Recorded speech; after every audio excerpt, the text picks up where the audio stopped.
Hey everybody, what's going on? And welcome to Guns N' Roses Central, and we're doing another episode of Guns N' Roses True Story. So the song we're talking about today is from their 2008 album Chinese Democracy, and it's honestly one of my favorite songs off the album, which is Madagascar. So the song was written by Axl Rose and Chris Rock and Roll Pittman. So there's a lot of different people who play on the actual song. So Axl, of course, sings lead vocals, does backing vocals, played keyboards, piano, and guitar on the song. Robin Fink played lead guitars and keyboards, while Bumblefoot played lead guitar. Even Buckethead is credited as playing lead guitar as well. And Paul Tobias played rhythm guitar and piano. Richard Fortus is listed as playing rhythm guitar. Tommy, of course, played bass and did backing vocals, while Dizzy Reed did keyboards, piano, synthesizers, and backing vocals. And Chris Pittman did keyboards, programming, sub-bass, backing vocals, bass, 12-string guitar, and mellotron. And both Brain and Frank are credited as playing drums on the track. Now, I don't know if that's because they've re-recorded a bunch of parts, and that's why they're both listed on it or not. But it's important to note that Madagascar was one of the first songs to be played from Chinese Democracy in the early 2000s when Guns N' Roses was touring. So the first live performance of Madagascar was at Rock in Rio in January of 2001. And one thing that's special about this performance is that you can actually see Axl playing guitar during the bridge section of the song. And there was an MTV News report back in 1997 where MTV was talking about Axl Rose, how he hadn't really been seen in public for about 3-4 years, and they were trying to find out what he was up to. And one of the things that they revealed, or one of the things they learned from the Geffen publicist Bryn Breidenthal, is that Axl had been learning to play guitar. And even around the time that Slash was in and out of Guns N' Roses in the mid-90s, there was a lot of rumors going around that Axl may be the new rhythm guitarist for the band after Gilby Clarke left. And here's the MTV News report from 1997. Upon the scene with its Appetite for Destruction album, and it's been 6 years since the group released its last hit album, the double CD Use Your Illusion. During that period, Guns was probably the biggest hard rock band in the world. Since then, however, frontman Axl Rose, who legally owns the rights to the group's name, has divested himself of former bandmates, including songwriter Izzy Stradlin and guitarist Slash. Rose has apparently been holed up in his Los Angeles home, keeping a very low profile. When Abby Kearse set out to get an update on Rose, she let her fingers do the walking. It's been some time since we've heard from W. Axl Rose. No more news reports of concert riots, arrests, controversial lyrics, or duets with Elton John. So we decided it'd be a good time to make some phone calls to find out what Axl's been up to. Just so that everybody knows out there, Jerry, you do Metal Edge magazine, which I have here somewhere, your magazine. And I know that, this is your thing. So what's been some of... He's a recluse. I mean, I haven't even seen the guy. You haven't seen him anywhere? No, I mean, I live in L.A. I've lived here for 4 years. I've not run into him once. He doesn't go out. Welcome to the jungle. We got fun and games. So we've got Tommy Lee on the phone.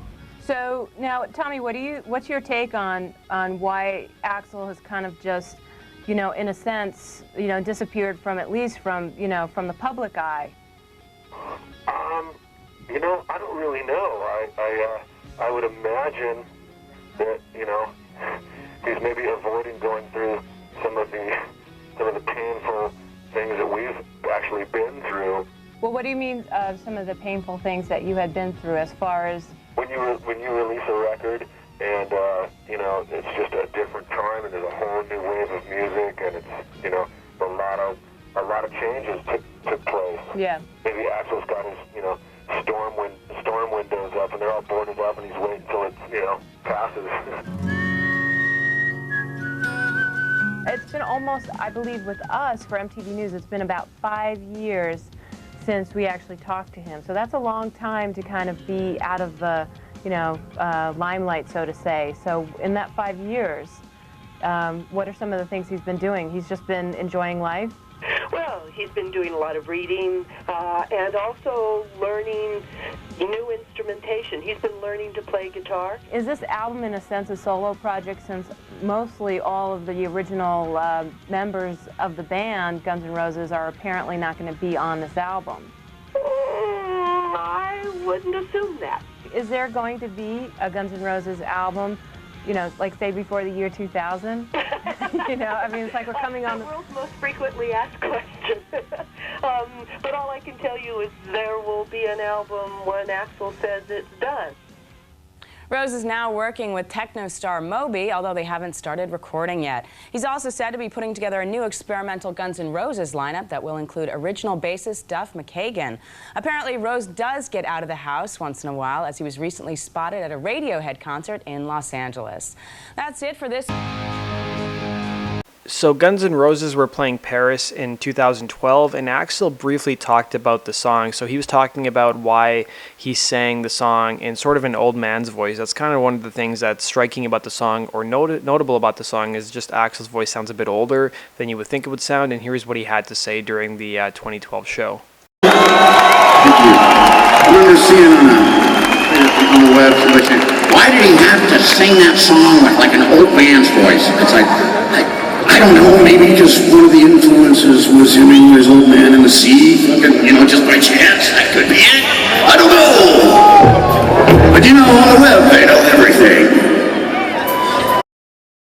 If you guys were wondering what he said, because the audio is a little bit hard to hear, he said, I remember seeing on the web somebody said, why do you have to sing that song with like an old man's voice? It's like maybe because one of my influences was Hemingway's Old Man in the Sea, effing, just by chance. I don't know, but on the web, they know everything.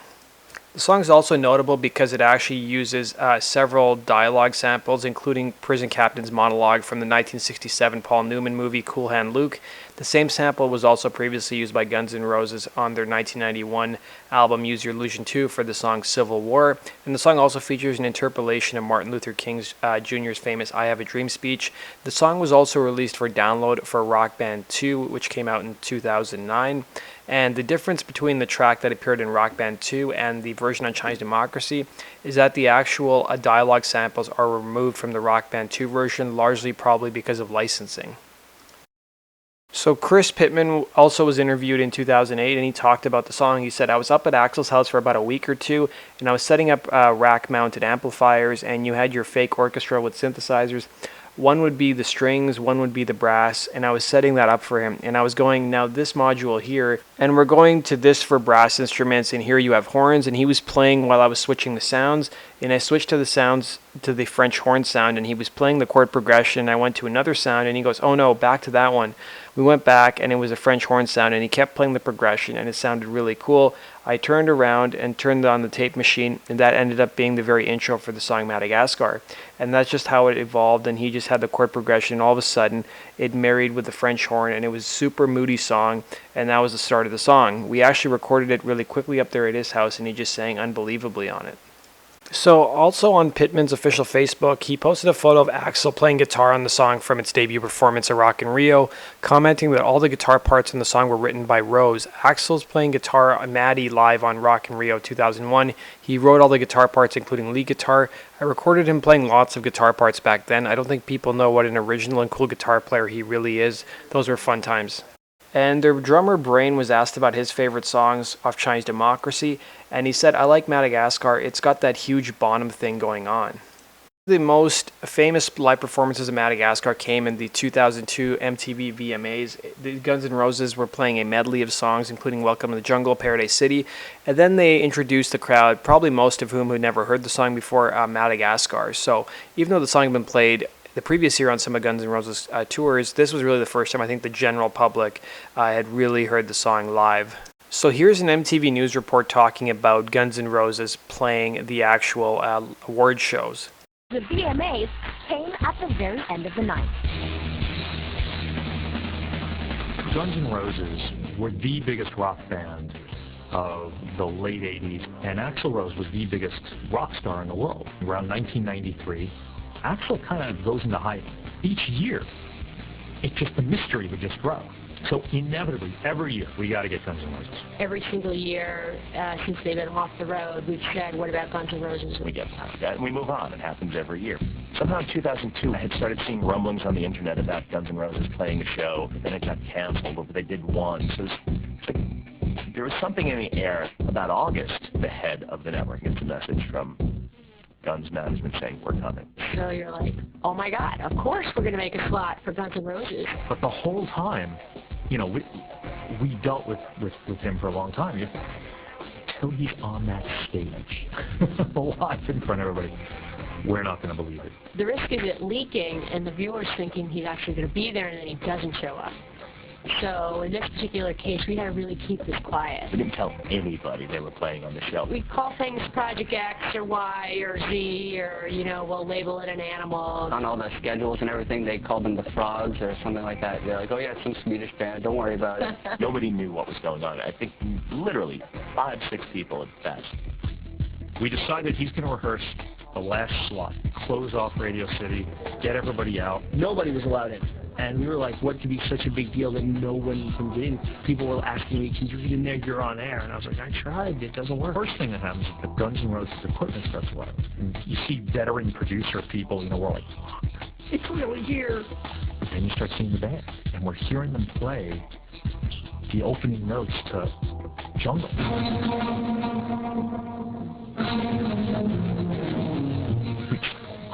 You know, and then we realized, wait a minute, nothing's happening. Axl's not here yet. You know, let's not get too excited. And then there's that moment where, you know, Axl walks in the room and you just know it. The entire thing sounds like you can point through your mouth all you want. I can't read lyrics. The entire time, it's silent. Nobody wants to spook him, scare him. They run through it one more time. It ends. He walks out. We're all looking at each other like, I can't believe that really happened. Let's see if it happens tomorrow. Now let's talk about the meaning behind the song. So some people think that the song is written about Axl's former bandmates, Slash and Duff. And of course, I know this is being shot during the reunion time, but I'm talking about during the writing of the song. So, you know, during the writing of Chinese Democracy, Axl didn't have the best relationship with some of the former members. While some people think that the actual song is about Axl's love and hate relationship with his fans and the media. He seems to have issues with his own fan base for whatever reason, and it seems like Chinese Democracy deals with that subject as well. So it seems some people think he spent way too much time on the internet, and he's made different references to reading a lot of different things on the internet as well about him and the old band. Now let's talk about where the song ranks on the best to worst Guns N' Roses song list. So Medium.com ranked it as 34th, while Spin.com ranked it as number 39. Personally for me, it may not be in my top 10, but it's definitely one of the best songs, I think, of Chinese Democracy. So that does it for this episode of Guns N' Roses True Story. Let me know what your thoughts are, comment down below, and be sure to hit the like button if you enjoyed this episode, and subscribe if you're a new viewer to my channel and you want to see more videos just like this, and if you just love Guns N' Roses. You guys can also follow me on Facebook and Twitter for the latest Guns N' Roses news, and you can also support my channel on Patreon. The links to all that good stuff is down below in the description box. Thanks for watching, and have yourself a good one.